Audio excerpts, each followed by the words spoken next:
ജീവിതത്തിൽ ആദ്യമായിട്ടാണ് ഊട്ടിയിലേക്ക് യാത്ര വന്നിട്ട് ഇങ്ങനെ കുടുങ്ങുന്നത്. ഇത് വല്ലാത്തൊരു യാത്രാ അനുഭവം തന്നെയായിരുന്നു. കാര്യമെന്താണെന്ന് യാത്ര പകുതിയാകുമ്പോൾ നിങ്ങൾക്ക് തന്നെ മനസ്സിലാകും. ഇത് നമ്മുടെ ഊട്ടിയിലേക്കുള്ള യാത്രയുടെ രണ്ടാമത്തെ വീഡിയോ ആണ്. ഈ യാത്രയുടെ ആദ്യ ഭാഗം കാണാത്തവർ തീർച്ചയായും അത് കാണണം. ഫസ്റ്റ് യാത്രയുടെ ലിങ്ക് ഞാൻ ഡിസ്ക്രിപ്ഷൻ ബോക്സിൽ കൊടുക്കുന്നുണ്ട്. നമ്മളിപ്പോൾ യാത്ര ചെയ്തുകൊണ്ടിരിക്കുന്ന സ്ഥലമാണ് മസിനഗുഡി എന്ന് പറയുന്നത്. മസിനഗുഡി ഊട്ടി റൂട്ടിലൂടെയാണ് ഇപ്പോൾ നമ്മൾ യാത്ര ചെയ്തുകൊണ്ടിരിക്കുന്നത്. ഏകദേശം മസിനഗുഡി ടൗൺ കഴിഞ്ഞ് ഏകദേശം 5 കിലോമീറ്ററോളം ആയിട്ടുണ്ട്. റോഡിന് ഇരുവശത്തായിട്ടും പച്ചപ്പ് നിറഞ്ഞ് നിൽക്കുന്നുണ്ട്. ഇതിലൂടെ കാർ ഓടിച്ചു പോകുമ്പോൾ കിട്ടുന്നൊരു ഫീലിംഗ് അത് പറഞ്ഞ് അറിയിക്കാൻ പറ്റാത്തത് തന്നെയാണ്. ഈ റൂട്ടിലൂടെ ഏറ്റവും യാത്ര ചെയ്യാൻ ബെസ്റ്റ് എന്ന് പറയുന്നത് ബൈക്കാണ്. വളരെ മനോഹരമായ യാത്രാ അനുഭവം തന്നെ നമുക്ക് കിട്ടും. അത്രക്കും അടിപൊളി റൂട്ടാണ് മസിനഗുഡി ഊട്ടി റോഡ്. നിങ്ങളും ഇതിലൂടെ യാത്ര ചെയ്തിട്ടുണ്ടെങ്കിൽ നിങ്ങളുടെ ഫീലിംഗ് എന്താണെന്നുള്ളത് തീർച്ചയായും കമൻറ്റ് ബോക്സിൽ അറിയിക്കാൻ മറക്കരുത്. ചുറ്റിനും ഫോറസ്റ്റ് ആയതുകൊണ്ട് തന്നെ നമുക്കിവിടെ വാഹനം നിർത്തി കാഴ്ച കാണാനുള്ള പെർമിഷൻ ഇല്ല. ഇത്തരം ഫോറസ്റ്റ് ഏരിയകളിൽ വാഹനം നിർത്തി കാഴ്ച കണ്ടാൽ അത് ഫോറസ്റ്റ് ഡിപ്പാർട്ട്മെൻറ്റിൻ്റെ കണ്ണിൽ പെടുകയാണെങ്കിൽ തീർച്ചയായും ഭീമമായ ഒരു തുക നമുക്ക് ഫൈൻ തന്നെ ലഭിക്കുന്നതാണ്.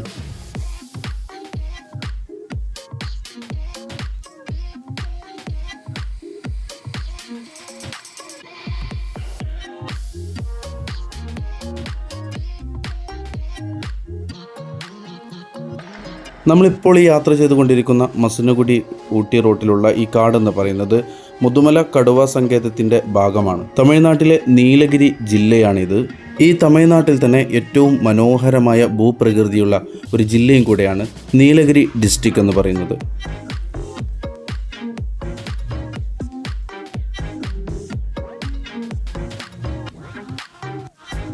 ഈ റൂട്ടിലൂടെ യാത്ര ചെയ്യുന്ന സമയത്ത് നമുക്ക് ധാരാളം വന്യജീവികളെ കാണാൻ സാധിക്കുന്നതാണ്. അതിൽപ്പെട്ട പ്രധാന വന്യജീവികളാണ് ഒന്ന് ആന, മറ്റൊന്ന് കടുവ, അതുപോലെ തന്നെ പുള്ളിമാന്, കാട്ടുപോത്ത് എന്നിവയെ യഥേഷ്ടം നമുക്ക് ഈ യാത്രയിലൂടെ കാണാൻ സാധിക്കുന്നതാണ്. ധൃതി പിടിച്ചുള്ള യാത്രയാണെങ്കിൽ അതൊന്നും പെട്ടെന്ന് കാണാൻ സാധിച്ചു എന്നും വരില്ല. എങ്കിലും മാനുകളെയും കാട്ടിയെയൊക്കെ ധാരാളം നമുക്ക് കാണാൻ സാധിക്കുന്നതാണ്.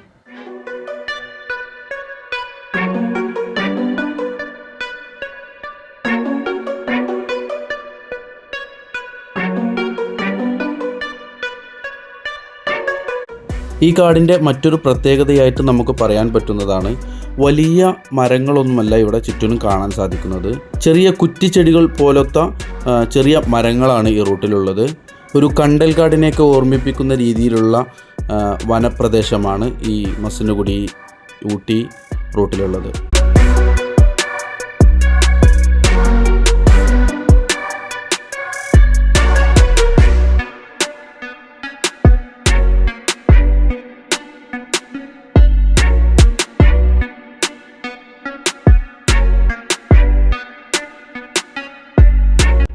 മസിനഗുഡിയിലെ ഈ കാടെന്ന് പറയുന്നത് മുതുമലൈ നാഷണൽ പാർക്കിൻ്റെയും അതുപോലെ തന്നെ ടൈഗർ റിസർവിൻ്റെയും ഭാഗം കൂടിയാണ്. ഈ വളവ് തിരിഞ്ഞ് നമ്മൾ നേരെ എത്തുന്നത് നല്ല അടിപൊളി ഒരു വ്യൂ പോയിന്റിലേക്കാണ്. ഈ വളവ് തിരിഞ്ഞ് നേരെ കാണുന്ന ആ ഭാഗം നമ്മളെല്ലാവരും അത് യൂട്യൂബിലും ഇൻസ്റ്റഗ്രാമിലും ഫേസ്ബുക്കിലൊക്കെ ധാരാളം കണ്ടിട്ടുണ്ടാകും. ഒരുപാട് റീലുകളിൽ വൈറലായിട്ടുള്ള ഒരു സ്ഥലം കൂടിയാണ് ഈ കാണുന്നത്. ഗൂഗിൾ മാപ്പിലൊക്കെയാണ് നിങ്ങൾ സെർച്ച് ചെയ്യണമെങ്കിൽ സിംഗൂർ പാലം എന്നടിച്ചു കഴിഞ്ഞാൽ നിങ്ങൾക്ക് കിട്ടുന്നതാണ്. ഈ പാലം ബ്രിട്ടീഷ് നിർമ്മിത പാലമായിട്ടാണ് അറിയപ്പെടുന്നത്.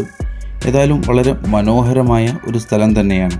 ഇവിടെ അങ്ങനെ വാഹനങ്ങൾ നിർത്തിയിട്ട് കാഴ്ചകൾ കാണാൻ പറ്റിയ ഒരിടമല്ല. എന്നിരുന്നാലും അതിലൂടെ യാത്ര ചെയ്യുമ്പോൾ കിട്ടുന്ന ഒരനുഭവം അത് വല്ലാത്ത അനുഭവം തന്നെയാണ്.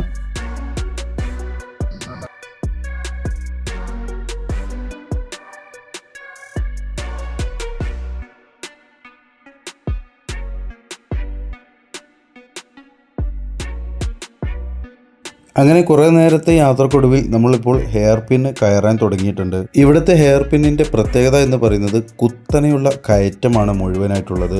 പ്രധാനമായും ശ്രദ്ധിക്കേണ്ടത് മസിനഗുഡിയിൽ നിന്നൊക്കെ നമ്മൾ എണ്ണ ഫില്ല് ചെയ്തിട്ട് വേണം നമ്മൾ ഈ ഹെയർ പിന്ന് കയറാൻ. മസിനഗുഡി ടൗൺ വിട്ട് കഴിഞ്ഞാൽ പിന്നീട് നമുക്ക് എണ്ണ ഒക്കെ കിട്ടാൻ വളരെ ബുദ്ധിമുട്ടാണ്. അതുകൊണ്ട് തന്നെ ഡീസലും പെട്രോളൊക്കെ നമ്മൾ നേരത്തെ അടിച്ചിട്ട് വേണം, ഉറപ്പുവരുത്തി വേണം നമ്മൾ ഈ ഹെയർ പിന്ന് കയറാൻ.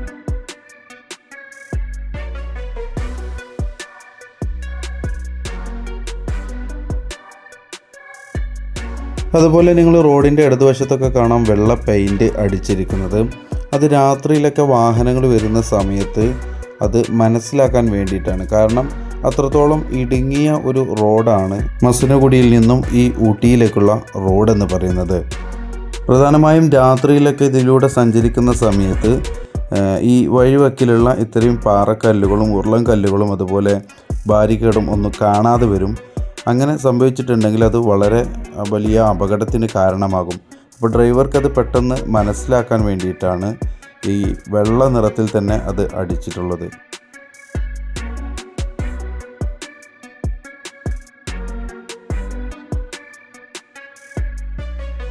അതുപോലെ ഒരു സംഭവമാണ് ഇത്തരം വലിയ വളവുകളിലുള്ള ഇത്തരം ബാരിക്കേഡ് എന്ന് പറയുന്നത്.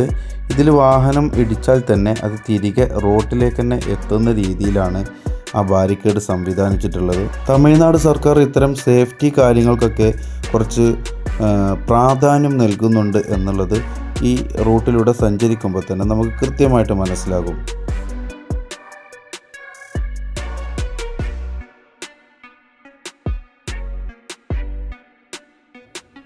അങ്ങനെ കുറച്ച് മുകളിലെത്തിയ സമയത്താണ് ഇതുപോലുള്ള മനോഹരമായ ഒരു കാഴ്ച കാണുന്നത്. ഒരു ബോഗൺ വില്ല വെച്ചുകൊണ്ട് തന്നെ അടിപൊളി ഒരു ടീ ഷോപ്പ് അവർ സെറ്റ് ചെയ്തിട്ടുണ്ട്. കാണാൻ നല്ല മനോഹരമായ കാഴ്ചയായിരുന്നു. അങ്ങനെ ഞങ്ങൾ മുകളിലേക്ക് എത്തുന്നതിനനുസരിച്ച് അവിടുത്തെ കാലാവസ്ഥയും മാറിക്കൊണ്ടിരിക്കുകയാണ്. ഇപ്പോൾ നേരത്തെ ഉണ്ടായിരുന്നതിൽ നിന്ന് വ്യത്യസ്തമായി ഇപ്പോൾ കോടമഞ്ഞൊക്കെ മുകളിൽ അങ്ങനെ വന്ന് അടിഞ്ഞു നിൽക്കുന്നുണ്ട്. കാലാവസ്ഥയും തന്നെ നേരത്തെ ഉണ്ടായിരുന്നതിൽ നിന്ന് തണുപ്പ് കൂടി വരുന്ന അവസ്ഥയാണ് ഇപ്പോൾ ഉള്ളത്. അങ്ങനെ കുറേ നേരത്തെ ഹെയർ പിന്നുകളൊക്കെ കയറി ഏകദേശം മുകളിൽ എത്താറായിട്ടുണ്ട് എന്നാണ് ഞാൻ മനസ്സിലാക്കുന്നത്. കാരണം കുറേ വീടുകളും അതുപോലെ വില്ലകളൊക്കെ ഇപ്പോൾ കാണാൻ തുടങ്ങിയിട്ടുണ്ട്. അതുപോലെ തന്നെ വിശാലമായ റോഡുകളും കാണാൻ തുടങ്ങിയിട്ടുണ്ട്. ഇവിടെ നിന്ന് അങ്ങോട്ട് റോഡ് ഒന്നുകൂടി വീതി കൂടിയിട്ടുണ്ട്. പക്ഷേ കുത്തനെയുള്ള കയറ്റമാണ് കയറേണ്ടത്. മുകളിലേക്ക് നമുക്ക് നോക്കുമ്പോൾ അറിയാം കൃത്യമായി അവിടെ കോടമഞ്ഞിങ്ങനെ പൊതച്ച് നിൽക്കുന്ന കാഴ്ചയാണ് നമുക്ക് കാണാൻ സാധിക്കുന്നത്. ഇത് കാണുമ്പോൾ എത്രത്തോളം കുത്തനെയുള്ള കയറ്റമാണ് എന്ന് ചിലപ്പോൾ മനസ്സിലാക്കാൻ സാധിക്കില്ല. പക്ഷേ വാഹനം വളരെ പതുക്കെ ഫസ്റ്റ് ഗിയറിലിട്ടിട്ടാണ് നമ്മൾ ഇപ്പോൾ ഈ കയറ്റം വലിപ്പിച്ചു കൊണ്ടിരിക്കുന്നത്. കാരണം അത്രക്കും ഡീപ്പായിട്ടുള്ള കയറ്റമാണ് ഇപ്പോൾ നമ്മൾ കയറിക്കൊണ്ടിരിക്കുന്നത്.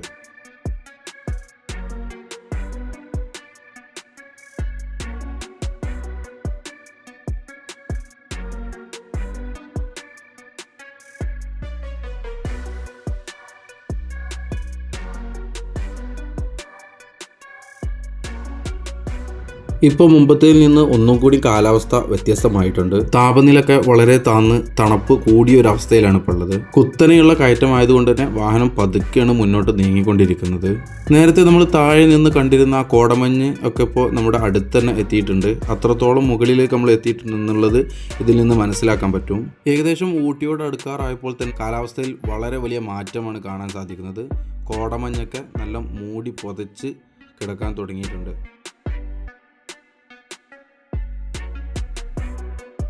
നിങ്ങളിപ്പോൾ വീഡിയോയിൽ കണ്ടുകൊണ്ടിരിക്കുന്ന സ്ഥലം കൃഷിസ്ഥലമാണ്. അവിടെ ക്യാരറ്റാണ് കൃഷി ചെയ്യുന്നത്. അപ്പോൾ നമ്മൾ വണ്ടി ഇവിടെ പാർക്ക് ചെയ്ത് നമ്മളിഞ്ഞൊരു ചായ കുടിക്കാനുള്ള പരിപാടിയിലാണ്. കോഫിയോ ചായ എന്തെങ്കിലും കിട്ടണം. വണ്ടിയും കുറച്ച് നേരമായി ഓടൽ തുടങ്ങി. അപ്പോൾ വണ്ടിക്ക് റെസ്റ്റ് അതുമായി. അവിടെ നല്ലൊരു എന്താ പറയുക അടിപൊളി വ്യൂ പോയിൻ്റ് ഉണ്ട്. അതൊന്ന് കണ്ടുനോക്കാം. വലിയ രക്ഷയില്ല കേട്ടോ, അടിപൊളി. ഇനി 4 ഹെയർ പിന്നും കൂടി ഉണ്ട്. നമ്മൾ മസനഗുഡി വഴിയാണ് വന്നത്. അതിൻ്റെ കാഴ്ചകളൊക്കെ ഇതിൽ നിങ്ങൾ നേരത്തെ കണ്ടില്ലേ, അതന്നെ. ഒന്ന് പോയി നോക്കാൻ എന്താ അവിടെ ഉള്ളത് എന്നുള്ളത്. അങ്ങനെ ഇവിടെ നിന്ന് ഒരു കോഫിയും അതുപോലെ ചെറിയ സ്നാക്സ് ഒക്കെ ഓർഡർ ചെയ്തു. നല്ല വൈബാണ് ഈ ഒരു തണുപ്പത്തിരുന്ന് ഈ കാഴ്ചയൊക്കെ കണ്ടിട്ട് ഇങ്ങനെ ഒരു ചായ അതല്ലെങ്കിൽ കോഫിയൊക്കെ കുടിക്കാൻ. അതിൻ്റെ ഒരു സുഖവും വൈബും അത് വേറെ തന്നെയാണ് കേട്ടോ. പിന്നെ ഇതാണ് ഞാൻ നേരത്തെ പറഞ്ഞ ആ കൃഷിത്തോട്ടം എന്ന് പറയുന്നത്. ഇവിടെ ഏക്കർ കണക്കിന് സ്ഥലത്ത് ക്യാരറ്റ് കൃഷി ചെയ്യുന്നതായിട്ട് നമുക്ക് കാണാൻ സാധിക്കും.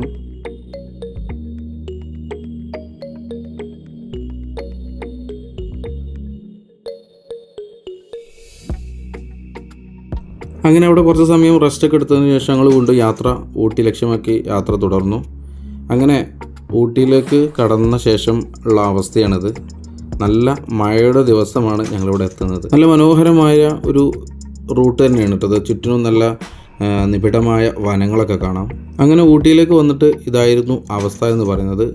നല്ല പെരും മഴയും അതുപോലെ തന്നെ നല്ല പെരും ബ്ലോക്കും എന്ന് തന്നെ പറയാം. മണിക്കൂറുകളോളം ഈ ബ്ലോക്കിൽ ഇങ്ങനെ കിടക്കേണ്ടി വന്നിട്ടുണ്ട്. അതിൻ്റെ കാരണം ഇതാണ്. ഊട്ടിയിലെ ഫ്ലവർ ഷോൻ്റെ ഉദ്ഘാടനത്തിൻ്റെ സമയത്താണ് ഞങ്ങൾ ഊട്ടിയിലേക്ക് എത്തുന്നത്. അപ്പോൾ അത് ഉദ്ഘാടനം ചെയ്യാനായിട്ട് അവിടെ സ്റ്റാലിൻ മുഖ്യമന്ത്രിയൊക്കെ വരുന്നുണ്ട്. അപ്പോൾ അതിൻ്റെ ഭാഗമായിട്ട് അവിടെ ബ്ലോക്ക് ആയതാണ്. ഇങ്ങനെ ഒരു കുടുക്ക് കുടുങ്ങുന്നത് അപ്രതീക്ഷിതമായിട്ടാണ് കുടുങ്ങുന്നത്. ഒട്ടും പ്രതീക്ഷിക്കാത്ത ഒരു കുടുങ്ങലാണ്. അത് മാത്രമല്ല ഊട്ടി എത്തിയ മുതൽക്ക് തന്നെ നല്ല മഴയാണ്. അങ്ങനെ നമ്മൾ ഊട്ടി ടൗണിലെത്തി. ഭയങ്കര ബ്ലോക്കായിരുന്നു, നല്ല മഴയുണ്ടായിരുന്നു. നമ്മൾ ഭക്ഷണം കഴിക്കാൻ 1 മണി ആയിക്കണേ ഏകദേശം സമയം. അപ്പോൾ ഭക്ഷണം കഴിക്കാൻ വേണ്ടിയിട്ട് ഊട്ടി ടൗണിലുള്ള തക്കാരം ഹോട്ടൽ എന്ന് പറയും. ഇവിടെ ടോയ്ലറ്റ് ഇവിടെ ഉണ്ട്. അവിടെ ടോയ്ലറ്റ് ഉപയോഗിച്ചിട്ട് നേരെ അവിടെ പോയിട്ട് ഫുഡ് അടിക്കണം. വീട്ടുകാരൊക്കെ അങ്ങോട്ട് പോയിട്ടുണ്ട്. ഇൻഷാല്ലാ. പൊന്നു മക്കളെ, ബാത്റൂം പറ്റ പോക്കാണ് കേട്ടോ. ഒരു വൃത്തിയില്ല, ആകെ പൊട്ടി പൊളിഞ്ഞൊരു കഥ അയക്കണേ. ഇങ്ങനത്തെ ഒരു ബാത്റൂം ആദ്യമായിട്ടാണ്. എന്താ പറയുക, ഉപയോഗിക്കണവരെ പ്രശ്നമാണോ ഇനി മെയിൻറ്റെയിൻ ചെയ്യായിട്ടാണോ എന്താണെന്നറിയില്ല. ഏതായാലും ഒരു വിധമൊക്കെ മൂത്രമൊഴിച്ച് പോകുന്നു, ഇരിക്കാനൊന്നും പറ്റൂല. അങ്ങനത്തെ വൃത്തികേടാക്കി വെച്ചിരിക്കണം ആകെ. അപ്പോൾ ഇതാണ് ഊട്ടിയിൽ വന്നിട്ട് ഊട്ടി പൂച്ചേനെ കണ്ടില്ലാന്ന് വേണ്ട. പൂച്ച ഏയ് ഇത് വളർത്തുന്നതാന്ന് തോന്നുന്നു. നല്ല ചൊറുക്കുണ്ട് കാണാൻ. അങ്ങനെ ഞങ്ങൾ നാടൻ ചോറും അതുപോലെ തന്നെ ഫ്രൈഡ് റൈസുമാണ് ഞങ്ങൾ ഉച്ചക്കുള്ള ഭക്ഷണം അവിടെ നിന്ന് എടുത്തത്. ഫ്രൈഡ് റൈസിലേക്ക് ഞങ്ങൾ ബട്ടർ ചിക്കനാണ് എടുത്തിരുന്നത്. ചിക്കനൊക്കെ എന്ന് പറയുമ്പോൾ അതിൽ പേരിന് മാത്രം ചിക്കൻ ഉണ്ടായിരുന്നുള്ളൂ. അങ്ങനെ എല്ലാം കൂടി ഞങ്ങൾക്ക് അവിടെ ആകെ ചിലവായത് 1092 രൂപയായിരുന്നു. അങ്ങനെ നമ്മൾ ഫുഡ് കഴിച്ച് പുറത്തേക്ക് വന്നു. 1092 രൂപ. നല്ല റേറ്റ് ഉണ്ട് കേട്ടോ സാധനത്തിന്. ഫ്രൈഡ് റൈസ് വെജിനൊക്കെ 150 രൂപ, ചിക്കന് 200. അതായത് നാടൻ ചോറിനൊക്കെ നല്ല റേറ്റാണ്. നമ്മുടെ നാട്ടിലത്തെ ആ ഒരു ഇതൊന്നും ഇവിടെ കിട്ടില്ല. പിന്നെ നമ്മൾ പ്രതീക്ഷിക്കണമല്ലോ. ഭക്ഷണം അത്യാവശ്യം കുഴപ്പമൊന്നുമില്ല. ഇപ്പോൾ ഇവിടുത്തെ കാലാവസ്ഥ മാറി. നല്ല വെയിൽ, കുത്തുന്ന വെയിൽ. ഇവരെ നല്ല മഴയായിരുന്നു. പെട്ടെന്ന് കാലാവസ്ഥ ഭക്ഷണം കഴിച്ച് പുറത്തിറങ്ങിയപ്പോൾ മാറി, മഴയൊക്കെ പോയി. അപ്പോൾ ഇൻഷാല്ലാ അടുത്ത് നമ്മൾ ദൊഡ്ഡാപേട്ട വ്യൂ പോയിൻ്റ് കാണാനാണ് പോകുന്നത്. അപ്പോൾ അവിടുത്തെ വിശേഷങ്ങളുമായിട്ട് വരാം. അപ്പോൾ ഇനി നമ്മൾ പോകുന്നത് ഊട്ടിയിലെ തന്നെ ഹയസ്റ്റ് ഏരിയ ആയിട്ടുള്ള ദൊഡ്ഡാപേട്ട വ്യൂ പോയിൻ്റ് കാണാൻ വേണ്ടിയിട്ടാണ്. ഊട്ടിയിൽ നേരത്തെ ഉണ്ടായിരുന്ന ബ്ലോക്കിൻ്റെ ബാക്കി പത്രമാണ് ഇപ്പോൾ ഈ കണ്ടുകൊണ്ടിരിക്കുന്നത്. ഇന്നത്തെ ദിവസം എന്ന് പറഞ്ഞാൽ ഊട്ടിയിൽ എന്ന് പറഞ്ഞാൽ ഒടുക്കത്തെ ബ്ലോക്കിൻ്റെ ദിവസമായിരുന്നു. ഊട്ടിയിലൊക്കെ വന്നിട്ട് പലപ്പോഴായിട്ട് ഞാൻ ബ്ലോക്കിലൊക്കെ കുടുങ്ങിയിട്ടുണ്ട്. പക്ഷേ ഇത്തരത്തിലൊരു ബ്ലോക്കിൽ കുടുങ്ങുന്നത് ആദ്യമായിട്ടാണ്. അങ്ങനെ ഒരുവിധമൊക്കെ ബ്ലോക്കിൽ നിന്ന് കഴിച്ചിലായി. അങ്ങനെ മുകളിലേക്ക് ഏകദേശം എത്താറായിട്ടുണ്ട്. നമ്മുടെ വ്യൂ പോയിൻറ്റിൻ്റെ ഏരിയയ്ക്ക് ഏകദേശം എത്താറായിട്ടുണ്ട്. ഊട്ടി പ്രദേശത്തെ സംബന്ധിച്ചിടത്തോളം ഏറ്റവും കൂടുതൽ തണുപ്പ് അനുഭവിക്കുന്ന ഒരു സ്ഥലമാണ് ഈ ദൊഡ്ഡാപേട്ട എന്ന് പറയുന്ന ഈ സ്ഥലം. ആ വ്യൂ പോയിൻറ്റിന് ചുറ്റും നല്ല നിബിഡ വനങ്ങളാണ്. അതുപോലെ തന്നെ മനോഹരമായ കാലാവസ്ഥയും അതുപോലെ തന്നെ മനോഹരമായ ഒരു ആംബിയൻസും കിട്ടുന്ന ഒരു ഏരിയയാണ് ദൊഡ്ഡാപേട്ട എന്ന് പറയുന്നത്. അപ്പോൾ ആ വ്യൂ പോയിന്റ് ലക്ഷ്യമാക്കിയാണ് ഇപ്പോൾ നമ്മൾ യാത്ര ചെയ്തുകൊണ്ടിരിക്കുന്നത്.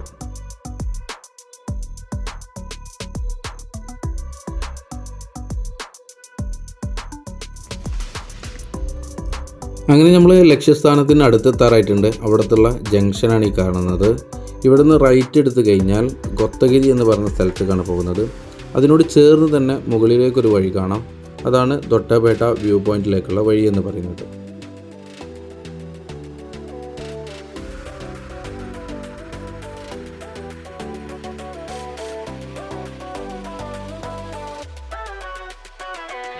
ഈ വ്യൂ പോയിന്റിലേക്കുള്ള വഴി എന്ന് പറയുന്നത് ഏറ്റവും മനോഹരമായ ഒരു റൂട്ട് തന്നെയാണ്. ചുറ്റിനും നല്ല മരങ്ങളാണുള്ളത്. പൈൻ മരങ്ങളാണ് ചുറ്റിനും കാണാൻ സാധിക്കുന്നത്. ഇതിലൂടെ യാത്ര ചെയ്യുമ്പോൾ തന്നെ നമ്മുടെ മനസ്സിനും ശരീരത്തിനൊക്കെ നല്ലൊരു കുളിർമ അനുഭവപ്പെടും. അത്രയ്ക്കും നല്ല കാഴ്ചയും അനുഭവം തന്നെയായിരിക്കും നമുക്ക് അവിടെ നിന്ന് കിട്ടുന്നത്.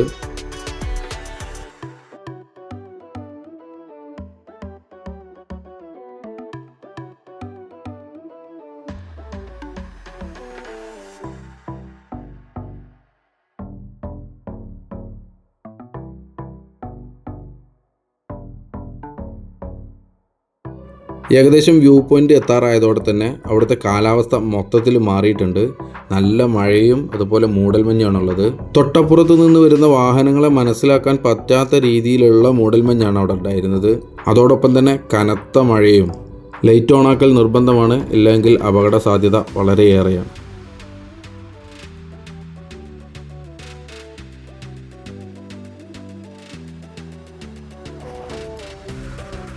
ഇപ്പോൾ നമ്മുടെ നേരെ മുന്നിൽ കാണുന്നതാണ് അവിടുത്തെ ടോൾ എന്ന് പറയുന്നത്. വാഹനങ്ങൾക്കുള്ള ടോൾ പിരിക്കുന്ന സ്ഥലമാണിത്. ടോളിൻ്റെ തുക എന്ന് പറയുന്നത് ചെറിയ പൈസ മാത്രമേ ഉള്ളൂ. പാർക്കിംഗ് ചാർജാണ് അവർ മേടിക്കുന്നത്. നല്ല മനോഹരമായ രീതിയിലൊക്കെ ടോൾ പ്ലാസ തയ്യാറാക്കി വെച്ചിട്ടുണ്ട്. അതിൻ്റെ ചുറ്റുള്ള ഭാഗങ്ങളൊക്കെ വളരെ മനോഹരമാക്കിയിട്ടുണ്ട്. ഇത് അടുത്ത കാലത്താണ് ഇതിങ്ങനെ തുടങ്ങിയിട്ടുള്ളത്.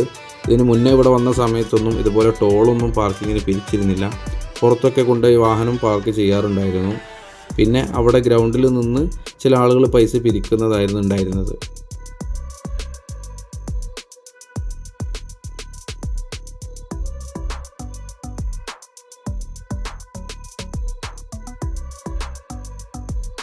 ഏതായാലും കഷ്ടപ്പെട്ട് യാത്ര ചെയ്ത് അതുവരെ എത്തിയിട്ട് നിരാശ മാത്രമാണ് ഉണ്ടായിരുന്നത്. കാരണം കനത്ത മഴ ആയതുകൊണ്ട് നമുക്കവിടെ ഇറങ്ങാനോ അവിടുത്തെ കാഴ്ചകൾ കാണാനോ സാധിച്ചില്ല. ഇങ്ങനത്തെ ഒരു മഴയത്ത് നമ്മളവിടെ ഇറങ്ങി കാഴ്ച കാണാൻ നിന്നാൽ പോലും നമുക്ക് പ്രത്യേകിച്ചൊന്നും അവിടെ കാണാൻ സാധിക്കില്ല. അത്രക്കും കനത്ത മഴ തന്നെയായിരുന്നു അന്ന് അവിടെ. ഞങ്ങൾ ഒരുപാട് സമയം അവിടെ വെയിറ്റ് ചെയ്തിരുന്ന് നോക്കി മഴ മാറുമോ എന്ന്. പക്ഷേ ഒരു രക്ഷയും ഉണ്ടായില്ല. അവസാനം അവിടുന്ന് തിരികെ പോരേണ്ടി വന്നു. അതുകൊണ്ട് ഞങ്ങൾ നേരെ ഇവിടുന്ന് ഇറങ്ങി ഇനി ഊട്ടിയിലെ പ്രശസ്തമായിട്ടുള്ള ടീ ഫാക്ടറി ആയിട്ടുള്ള ബെഞ്ച് മാർക്കിൻ്റെ ടീ ഫാക്ടറിയിലേക്കാണ്. അവിടെ അതിനോട് കൂടെ തന്നെ ചോക്ലേറ്റ് ഫാക്ടറി ഉണ്ട്. അപ്പോൾ അടുത്ത വീഡിയോ ഒരിക്കലും നിങ്ങളെ നിരാശപ്പെടുത്തില്ല. വളരെ മനോഹരമായ കാഴ്ചകളും അവിടുത്തെ വിശേഷങ്ങളും ഒക്കെ ആയിട്ട് അടുത്ത വീഡിയോ നമുക്ക് വീണ്ടും കണ്ടുമുട്ടാം. നിങ്ങൾ ആദ്യമായിട്ടാണ് ചാനൽ കാണുന്നതെങ്കിൽ ചാനൽ സബ്സ്ക്രൈബ് ചെയ്യാനും അതുപോലെ ബെല്ലൈക്കൺ അമർത്താനും നിങ്ങളുടെ പ്രിയപ്പെട്ടവരിലേക്ക് ഷെയർ ചെയ്യാനും ഇതുപോലെ യാത്ര ഇഷ്ടപ്പെടുന്നവരൊക്കെയാണ് നിങ്ങളെങ്കിൽ തീർച്ചയായും ചാനൽ സബ്സ്ക്രൈബ് ചെയ്യാനൊക്കെ മറക്കണ്ട. അപ്പോൾ അടുത്ത വീഡിയോയിൽ നല്ല യാത്രാ വിശേഷങ്ങളുമായിട്ട് വീണ്ടും കണ്ടുമുട്ടാം.